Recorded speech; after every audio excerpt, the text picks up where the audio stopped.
Good afternoon. Welcome to the Midday Mull for Friday, the 12th of July. Apologies for yesterday. I was laid low by a cold. I appear to be over it, but we'll see. However, reading through Matthew's Gospel today, chapter 22, Jesus discussing issues with various religious leaders. From verse 23, that same day, the Sadducees, who say there is no resurrection, came to him with a question.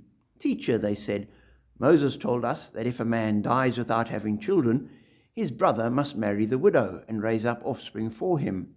Now, there were 7 brothers among us. The first one married and died, and since he had no children, he left his wife to his brother.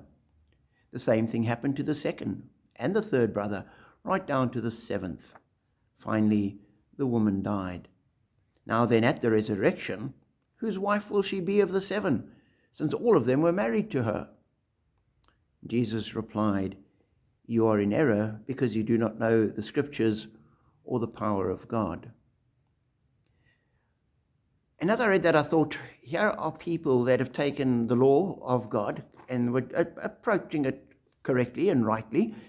This is what levirate marriage was about, protecting a woman who would otherwise have been left destitute, but they recognized it raised problems. And as I thought about it, I thought the problem here is they taking eternity and heaven to be almost just a continuation of life on earth. This is how things happen here, and heaven will just be a continuation of exactly the same. And if that were the case, then their problem would be a very real problem, because that would raise issues in heaven. But Jesus' comment is they don't really understand. It is quite different, and he highlights that in his answer. And it got me thinking about the times we take our perception of our life and our world and the way things are, and we tend to assume that heaven will be very much like this.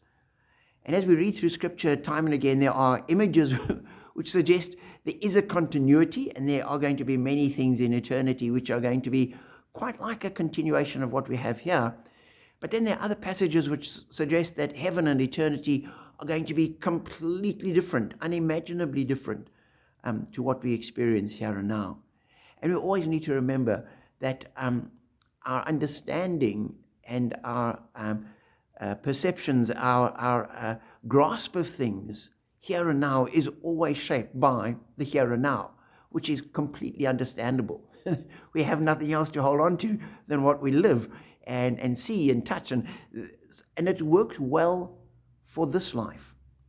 But we always need to recognize God is other, heaven is other. There's another whole dimension that we haven't even caught a glimpse of, and we need to rely on God to guide us. And as Jesus says to the Sadducees, "You're in error because you do not know the Scriptures or the power of God."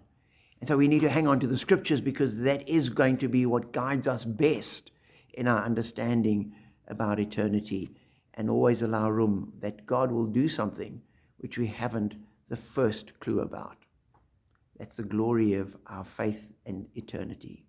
Be blessed.